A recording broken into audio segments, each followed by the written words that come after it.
और ऑर्डर आए हुए 11 महीने पूरे हो गए हैं, ये 1 साल होने वाला है और उसके बावजूद भी मुख्यमंत्री जी न्याय नहीं कर रहे हैं।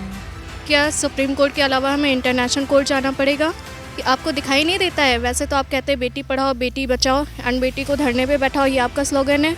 आपको किस लिए हमने चुना था कि आज हमें मतलब कि दर दर की ठोकरें खानी पड़ेंगी? बस माननीय योगी जी से मैं इतना हाथ जोड़ के निवेदन करती हूँ कि प्लीज़ हमारे मैटर को संज्ञान में लीजिए और हमारी नियुक्ति का मार्ग प्रशस्त कर दिए। हम 4 साल से अपने घर नहीं गए, किस बेसिस पे जाए? कैसे फेस करेंगे अपने पेरेंट्स को कि आपका प्रोसेस हो रहा है। तो 11 महीने से बस यही हमको आश्वासन ही दिखा है, बाकी मुझे कुछ नहीं दिखा है ज़मीनी स्तर पर। अपना हक मानना इस ज़माने में सबसे बड़ा पाप है और वो मुझे दिख रहा है। और हमने सारे त्यौहार यहाँ बिताए हैं, हमारा दशहरा यहाँ बीता, पूरी हमारी नवरात्रि यहीं बीती, सावन भी हमारा यहीं बीता है। हमने मुख्यमंत्री आवास घेरा तो हमें बर्बरतापूर्वक यहाँ पे लाके छोड़ा गया। हमारी बहनों के साथ खींचम खाच हुई, कुछ को चोटें भी आईं और इस संघर्ष में हम इतना आगे निकल चुके हैं कि अब खाली हाथ लौटना हमारे भी हाथ में नहीं है कि हम ना इधर के बच्चे हैं ना उधर के बच्चे हैं। हम धोबी के कुत्ते की जैसी हमारी हालत हो गई है। हमको इनसे तो कोई उम्मीद नहीं है, पर महादेव से उम्मीद है, वहीं बात सुनेंगे। केवल बड़े बड़े पोस्टर लगाने से, दावे करने से राम राज्य नहीं होता है और एक नौकरी हर एक परिवार को काफ़ी हद तक मतलब प्रभावित कर सकती है। कि बिहार में बाहर और यूपी में हाहाकार, जिस तरीके से हम लोग यहाँ पे बैठे हुए हैं 79 दिन से, किसी को कोई फ़र्क नहीं पड़ता है। ये सरकार खाली पोस्टर लगाती है कि 2 करोड़ रोजगार दे रहे हैं, स्वरोजगार दे रहे हैं। क्या मनरेगा में कार्य करने का ही स्वरोजगार मानते हैं या पकौड़े तलने को आप स्वरोजगार मानते हैं? एक तरफ नवरात्रों में जहां सरकार मिशन शक्ति जैसी योजनाएं चला रही है, महिला सशक्तिकरण को बढ़ावा देने के लिए कंगना रनौत से पुतला दहन करवा रही है, तो वहीं दूसरी तरफ लखनऊ के इको गार्डन में ये कुछ महिलाएं लगातार आज 79 डेज से यहाँ पे प्रदर्शन कर रही हैं। तो चलिए इन महिलाओं से जानते हैं कि आखिर क्या समस्या है, क्यों सरकार इनकी बातें नहीं सुन रही है या क्या समस्या है, ये इन महिलाओं से ही जान लेते हैं। तो सबसे पहले मैं आपसे बात करना चाहूँगी, लगातार आज 79 डे है, आप लोग यहाँ पे प्रदर्शन कर रहे हैं, क्या मुद्दा है? मुद्दा ये है कि सुप्रीम कोर्ट से हम लोगों का ऑर्डर आया, 1 नंबर उत्तर कुंजी का मामला है और ऑर्डर आए हुए 11 महीने पूरे हो गए हैं, ये 1 साल होने वाला है और उसके बावजूद भी मुख्यमंत्री जी न्याय नहीं कर रहे हैं। एक तरफ जहां सरकार महिला सशक्तिकरण को बढ़ावा देने के लिए कंगना रनौत से देख रही हैं कि आप पुतला दहन करवा रही हैं, रावण का दहन करवा रहे हैं, दूसरी तरफ आप जैसी महिलाएं यहाँ पे प्रदर्शन कर रही हैं, क्या कहना चाहेंगे? इस पर यही कहेंगे कि खाली ये सब दिखावा है और ज़मीनी स्तर पे तो कुछ नहीं हो रहा है। गवर्नमेंट को क्या मैसेज देना चाहेंगे आप? गवर्नमेंट को यही मैसेज देना चाहेंगे कि अगर सुप्रीम कोर्ट का ऑर्डर आया है तो उसका न्याय किया जाए और हमें जल्द से जल्द नियुक्ति दी जाए। आप क्या कहना चाहेंगे इस पूरे मामले पे? इस पूरे मामले पे मैं बस इतना ही कहना चाहूँगी कि माननीय योगी जी, जहां आप कहते हैं कि बेटियों का इतना सम्मान करते हैं, इतना रिस्पेक्ट करते हैं, तो आप हमारी पीड़ा को क्यों नहीं समझ रहे हैं? आज हमारा 79th डे है, सुप्रीम कोर्ट से ऑर्डर आए 11 माह हो गया। क्या सुप्रीम कोर्ट से भी बड़े हो गए आप? क्या सुप्रीम कोर्ट के अलावा हमें इंटरनेशनल कोर्ट जाना पड़ेगा कि हमारी पीड़ा वहीं पर शांत होगी? कि आपको दिखाई नहीं देता है? वैसे तो आप कहते हैं बेटी पढ़ाओ बेटी बचाओ एंड बेटी को धरने पर बैठाओ, ये आपका स्लोगन है कि आज हम बेटियां मजबूर हो गए हैं सड़कों पे उतरने पे एंड ज़मीनी स्तर पे यहाँ बैठने के लिए। आखिर हमारा न्याय कब होगा? हम किससे और गुहार लगाएंगे? आपको किस लिए हमने चुना था कि आज हमें मतलब कि दर दर की ठोकरें खानी पड़ेंगी? हर चीज़ कितना हम टॉलरेट करें? एक टॉलरेंस की लिमिट होती है, वो लिमिट क्रॉस हो चुकी है, बहुत हो चुका है अब। बस माननीय योगी जी से मैं इतना हाथ जोड़ के निवेदन करती हूँ कि प्लीज़ हमारे मैटर को संज्ञान में लीजिए और हमारी नियुक्ति का मार्ग प्रशस्त कर दिए। आप यहाँ पे लगातार 79 डेज से बैठी हैं, किन किन परेशानियों का सामना करना पड़ता है? जैसे कि कल दशहरा भी था, त्यौहार का दिन था, पूरा देश त्यौहार मना रहा था और आप लोग यहाँ पे थे, क्या कहना चाहेंगे? किन किन समस्याओं से गुजरना पड़ता है? त्यौहार के दिन यहाँ आके आप लोग मांग करती हैं लेकिन फिर भी गवर्नमेंट नहीं सुनती है, क्या बोलेंगे?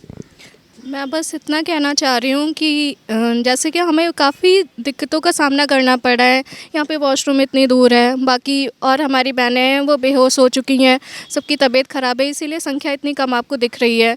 और मैक्सिमम ये है कि हम 4 साल से अपने घर नहीं गए हैं, किस बेसिस पे जाए? कैसे फेस करेंगे अपने पेरेंट्स को? कि एक होप है कि हम जब एलिजिबल है, हमें नंबर मिल चुका है, तो आखिर हमारी प्रक्रिया में इतनी देरी क्यों हो रही है? हमें सोशल डिस्ट्रैक्शन का सामना करना पड़ा है। लोग कहते हैं कि वो कुछ आज 4 साल हो गए, कब तक तुम्हारा मैटर सॉल्व होगा? लोग पूछते हैं, आई एम ऑलवेज स्पीचलेस। तो क्या लगता है कि आपकी इन सारी बातों का क्या कोई जवाब आप लोगों को मिला है? मतलब आप लोग इसके पहले भी गए हैं मंत्री आवास पे, वहाँ पे शिक्षा मंत्री आवास पे, लेकिन वहाँ पे कोई सुनवाई नहीं हुई, क्या कहना चाहेंगे?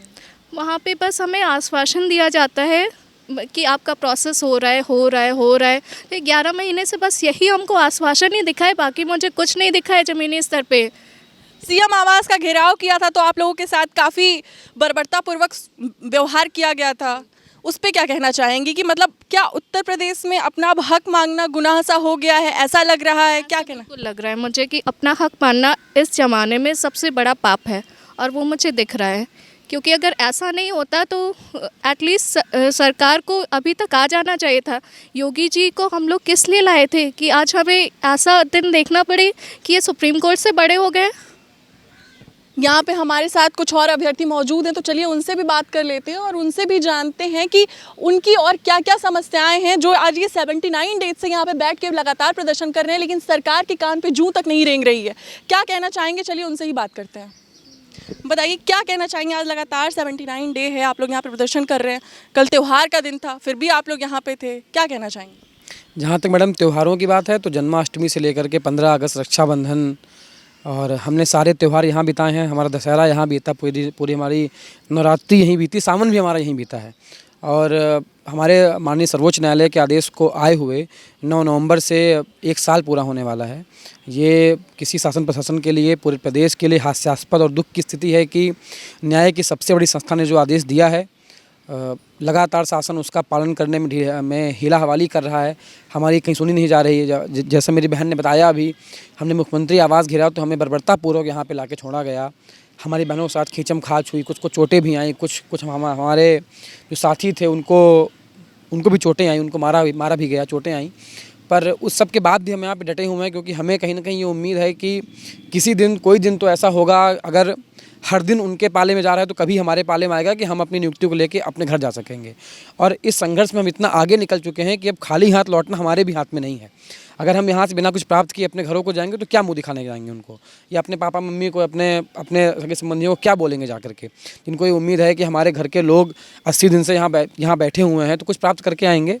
तो हमारे लिए स्थिति तो इस समय ऐसी है कि हम ना इधर के बच्चे हैं ना उधर के बच्चे हैं। हम धोबी के कुत्ते की जैसी हमारी हालत हो गई है कि हम अगर हमको अब हम नियुक्ति नहीं लेके जा पाते हैं यहाँ पे घर में, तो हमारे लिए क्या दिवाली है, क्या होली है।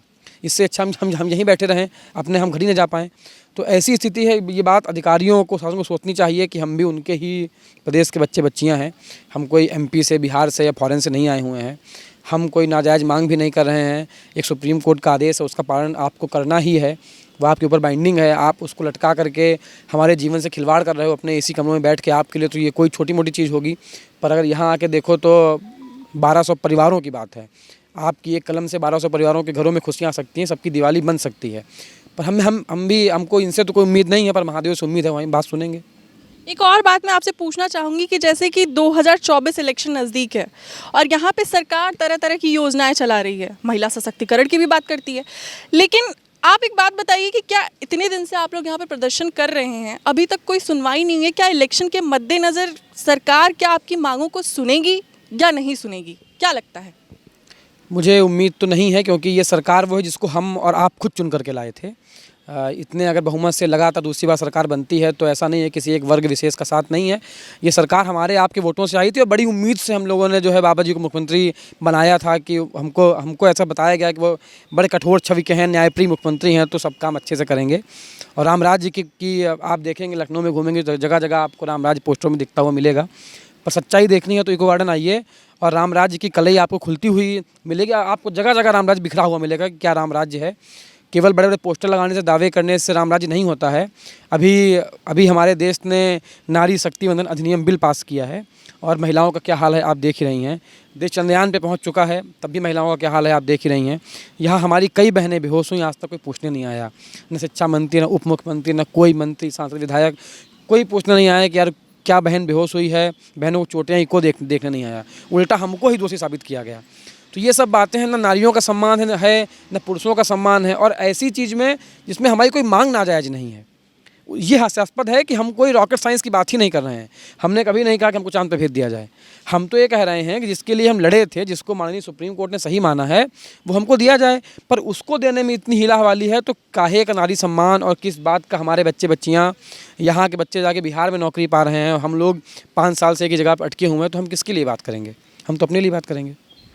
जैसा कि आपने बताया, लेकिन मैं एक और चीज़ पूछना चाहूँगी कि जैसे अगर आपकी मांगें यहाँ पे सरकार ने नहीं सुनी तो उसका कितना असर पड़ेगा 2024 इलेक्शन पे? क्या आप लोगों की आगे की रणनीति होगी? उसका पूरा असर पड़ेगा। अब जैसे 1200 लोग हैं यहाँ पे, 1200 इनको 1200 वोट नहीं मानिए आप, इन सबके परिवार हैं और इसमें सब ऐसे परिवार के हैं, हम सब जो भी यहाँ पे लड़के लड़के हैं वो सब अपने उम्र के इस पड़ाव में जिनको नौकरी की बहुत आवश्यकता है और एक नौकरी हर एक परिवार को काफ़ी हद तक मतलब प्रभावित कर सकती है। तो अगर हमारे साथ इस सरकार का ये बर्ताव है तो मेरे माताजी हैं, पिताजी हैं, बाबा दादी हैं, नाना नानी लोग भी हैं या मामा लोग भी हैं, वो क्यों इस सरकार को चुनना चाहेंगे? जब वो अपने प्रत्यक्षम किम प्रमाणित, वो जब देख ही रहे हैं कि प्रत्यक्ष में सरकार ने हमारे घर के लड़के लड़के के साथ जो बर्ताव किया है, जो बर्बरता की है, जो हीला हवाली की, उसके जीवन को बर्बाद कर दिया, तो हम उसको क्यों चुन के लाना चाहेंगे? हम बिल्कुल चुन के नहीं लाना चाहेंगे।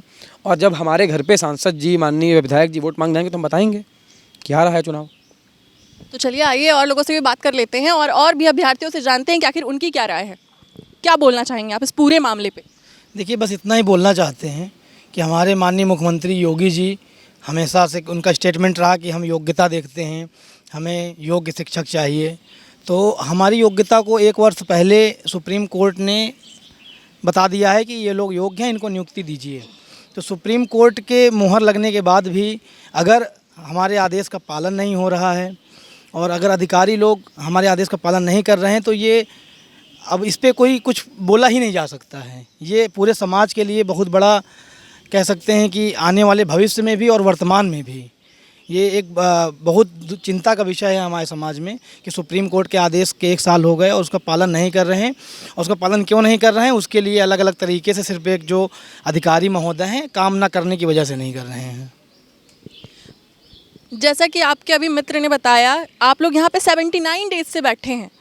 क्या आप क्या कहना चाहेंगे इस मामले पे कि इतने दिन हो गए प्रदर्शन करते हुए लेकिन क्यों नहीं सुनवाई हो रही है? हम कहना चाहेंगे सरकार आज नहीं तो कल हमारी सुनेगी ज़रूर और बहुत जल्द हम योगी बाबा से यही कहना चाहेंगे कि हमारे साथ जल्द से जल्द न्याय करें और हमारे सुप्रीम कोर्ट के आदेश का पालन करें। बस हम और कुछ नहीं कहना चाहते हैं।